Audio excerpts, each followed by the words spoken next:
Prince William's team reportedly received information that caused serious concern inside Kensington Palace. At the center of the story were two very special pieces of jewelry, a black diamond pendant and a sapphire bracelet. According to the script, both pieces were connected to Princess Diana and had been almost completely absent from public records and official inventories for 26 years. Then, suddenly, photographs of the two pieces appeared during an auction-related process involving Sotheby's in London.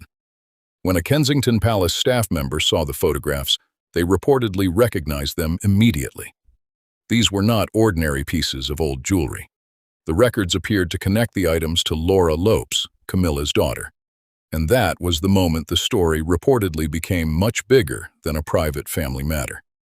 According to the script, the information was not handled as a normal administrative issue. It was passed to senior officials and eventually reached Prince William. The story claims that William did not simply try to resolve the matter through a private family conversation. Instead, he contacted his legal advisors. His concern was not only how the jewelry had reached Sotheby's. The bigger question was this: if these pieces really were connected to Diana, where had the official records been for all those years? That became one of the most sensitive parts of the story.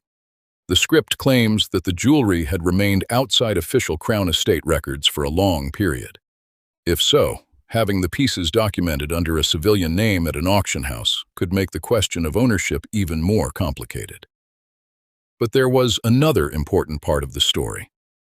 Before the Sotheby's photographs appeared, William had reportedly already made major decisions involving royal assets and financial arrangements. In May, the script describes a major financial restructuring involving the Duchy of Cornwall. According to the story, around £500 million worth of commercial property was liquidated. The official purpose was described as being connected to housing and community investment. But according to the narrative, William's advisors did not see the decision as just an ordinary financial move. The script claims that private trusts and civilian-linked funds had existed around the royal estate's financial structure for years. William was reportedly concerned about these arrangements, and according to the story, he decided to shut down those financial channels. His advisors allegedly warned that the decision could create serious tension with King Charles and Camilla's household. But the message attributed to William was clear. Resources connected to the duchy should serve the institution and the public, not private interests. The changes were reportedly noticed inside Clarence House. But then another event emerged: the Sotheby's photograph. For William, according to the story, this was not simply a photograph of two pieces of jewelry. It was a confirmation of a question that had remained unanswered for years, because the roots of the story reportedly went back 26 years. In the year 2000, William was only 17 years old. It had been 3 years since the death of his mother, Princess Diana, but he was still dealing with the loss. During that period, he reportedly saw a photograph of Diana wearing the two pieces of jewelry. He asked about them. According to the story, he was told that the jewelry had been placed somewhere safe and was being properly looked after. But after that, the pieces reportedly disappeared from clear official records. For years, there was no public auction record. There was no clear official inventory, and there was no easily available record that completely explained their ownership. Then, 26 years later, the same jewelry reportedly appeared in documentation connected with Sotheby's.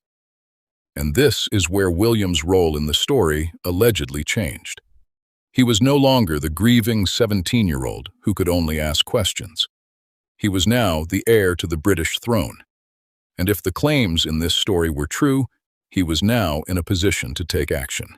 But one major question remained. Why did William reportedly decide to take the matter beyond the family and into the legal and constitutional arena? That is where the next part of the story begins. By this point, the issue facing Prince William was no longer just about two pieces of jewelry. According to the story, the case had now reached questions of ownership, royal property, and constitutional authority. And at this point, William reportedly took a step that changed the entire situation. He was not waiting for a formal palace meeting. The story says William personally went to Sandringham, carrying a leather binder. Inside that binder were reportedly documents prepared by his legal advisors. The purpose of those documents was extremely sensitive. They reportedly dealt with what could happen if the monarch was unable to adequately protect royal assets and institutional interests, and what constitutional role the heir could have in such a situation. This is where the story introduces the issue of a prince regent. According to the script, William presented his father, King Charles, with two choices. The first was to officially reclassify the jewelry connected to Diana as crown property and place it under the protection of the direct line of succession. The second was for William to take the matter to the Privy Council if that did not happen. Such a step would be extremely serious. It could raise questions about the monarch's constitutional capacity and authority over crown assets. However, it is important to make one point clear. The specific legal and constitutional claims described in this story have not been publicly established as confirmed facts. They should therefore be understood as allegations and claims within the story. According to the script, Charles then signed a document. That signature allegedly reclassified the two pieces of jewelry as crown property and connected them to the direct line of succession. But the story did not end there. The next stage was reportedly legal action. According to the script, William's legal team had already been preparing. Once the alleged authorization was received, the legal process began. The story claims that on May 23rd, a Mareva injunction was filed in the High Court. A Mareva injunction is a real legal tool that can, in certain circumstances, prevent a person from moving or hiding assets. However, the specific claims in this story, that all of Laura Lopes's accounts, investment portfolios, and trusts were frozen at the same time, would need independent confirmation. According to the story, financial institutions connected to Laura Lopes then received legal instructions. The claim was that she could no longer freely transfer, withdraw, or liquidate assets. Then came one of the most dramatic parts of the story. According to the script, at around 5:30 in the morning on May 24th, officials arrived at Laura Lopes's property in Wiltshire. The story claims that this was a search operation connected to a high court order. According to the narrative, the same two pieces of jewelry, the black diamond pendant and the sapphire bracelet, were found. They were reportedly documented, photographed, and taken into official custody. If this claim were true, the matter would have moved far beyond a normal disagreement within a royal family. It would have involved courts, property rights, and enforcement authorities. The story also describes alleged confidentiality measures. According to the script, court orders were reportedly obtained to prevent the alleged financial proceedings from being publicly connected to the royal jewelry. There were also claims of unusual financial activity involving accounts connected to a prominent British name. But again, these specific claims have not been independently confirmed in the story. Meanwhile, Camilla's legal team reportedly faced another important question. Could sovereign immunity be used in this situation? According to the story, the answer was no. Sovereign immunity does not automatically extend to every member of the royal family. And if Laura Lopes were being treated as a private citizen, in the case, her legal position would be different. That is where the legal side of the story became even more complicated. On one side were the claims involving crown property. On the other side were questions about private ownership and individual rights. And in the middle was the relationship between King Charles and Prince William. This is what made the situation so sensitive, because the issue was no longer simply about who possessed the jewelry. It was also about who had the authority to make the final decision regarding crown assets. And this brings us back to the role of Camilla. If the jewelry had really remained inside the royal household for so many years, then another major question remained. When did Camilla know about it, and what did she do after learning about it? That is where the next chapter of the story begins. By this point, the story was no longer limited to two pieces of jewelry.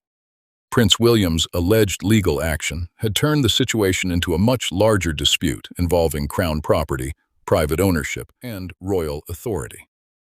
But the most important point was that Camilla's household reportedly had no idea what William's next move would be.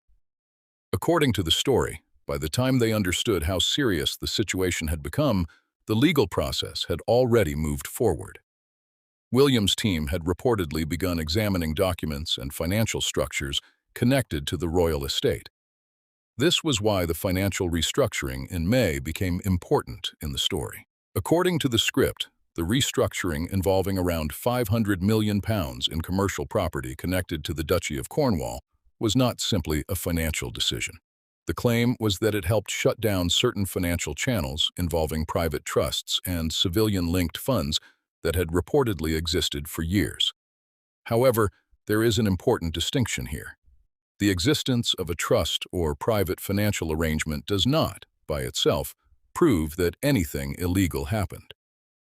The allegations in this story have not been independently confirmed, so it would not be accurate to say that anyone misused crown property as an established fact. Still, according to the narrative, William's advisors were concerned about these arrangements, and when the Sotheby's photograph appeared, the two events began to look connected. That was when William's attention reportedly focused even more closely on the two pieces of jewelry, the black diamond pendant and the sapphire bracelet. Both were claimed to be connected to Princess Diana, and both had suddenly appeared in auction documentation under a civilian name. If ownership had not already been clearly established, that documentation could make the situation even more complicated.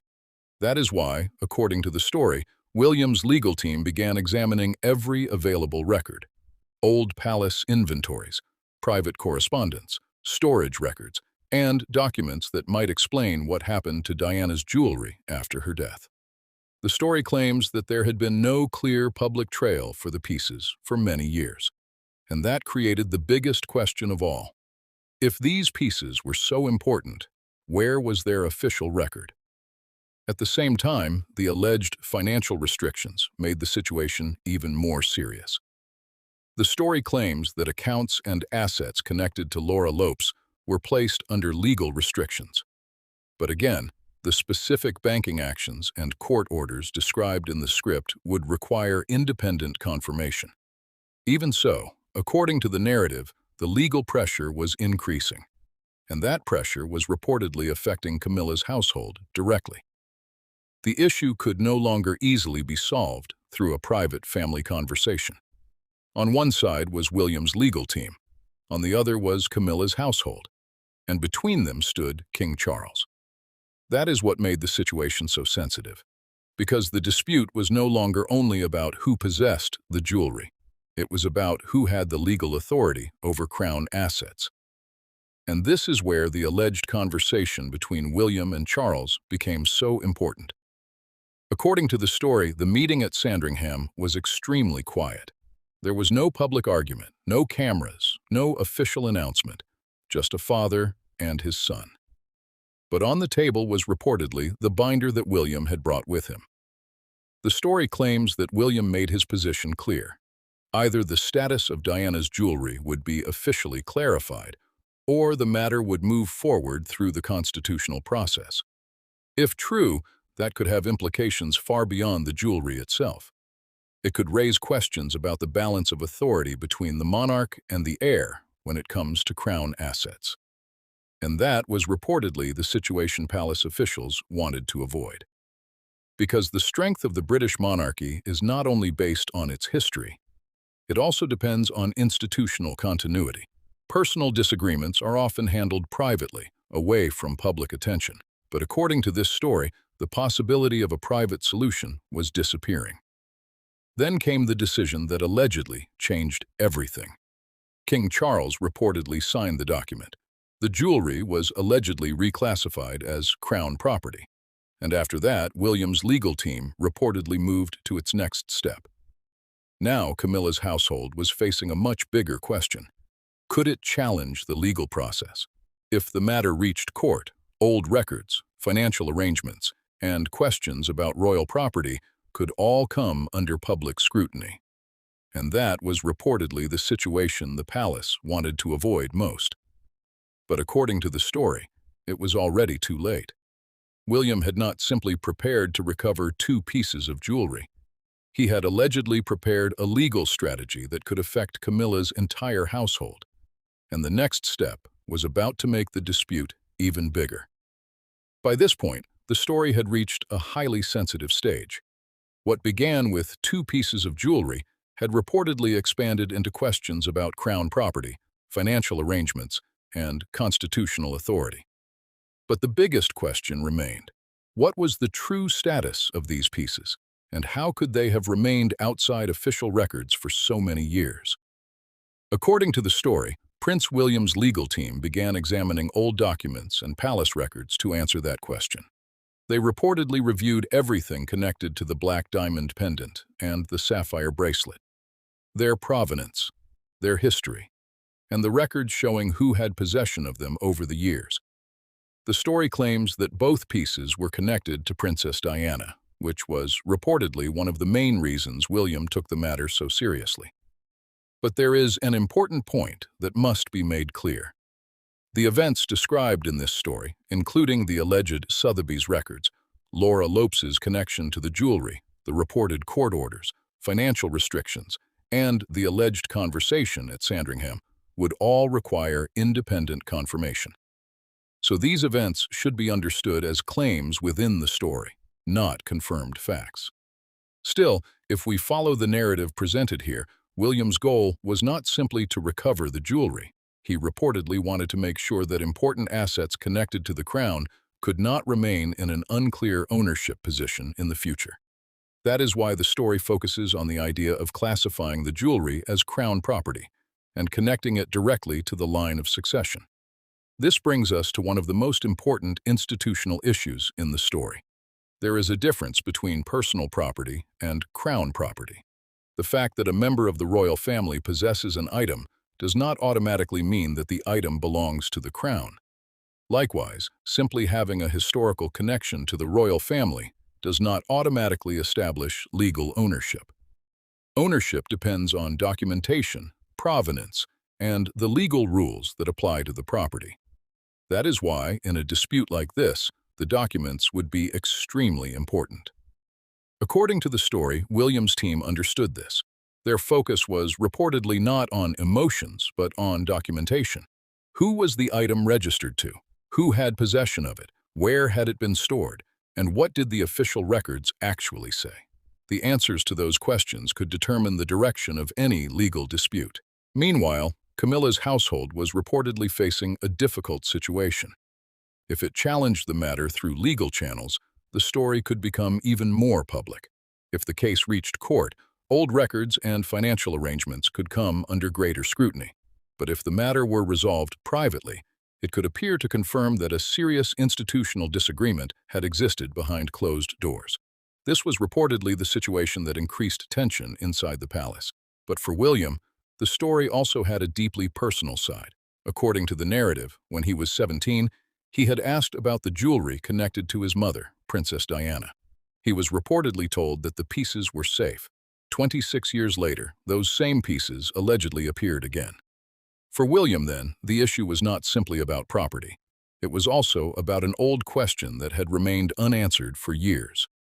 However, the claim that William was given a specific promise at that time would also need independent verification. That is why the parts of the story based on private conversations or unnamed palace sources should be treated carefully. Even so, the central message of the story is clear. Inside the royal family, personal relationships and institutional responsibilities can sometimes become impossible to separate. A private piece of jewelry can become connected to much bigger questions about ownership, inheritance, and constitutional responsibility. And according to this story, that is exactly what happened here. A black diamond pendant, a sapphire bracelet, and a mystery that had allegedly lasted for 26 years. The story claims that William did not simply look back at the past. He tried to examine it through documents and legal procedures, but to know what truly happened, official court records, palace statements, and reliable independent reporting would be needed. Because when it comes to major stories involving the royal family, one question matters more than anything else. What actually happened? And what is only being claimed? For now, many of the most dramatic parts of this story remain in the second category. And that is why this entire case should be viewed not as a confirmed royal scandal, but as a disputed story containing serious allegations that still require verification.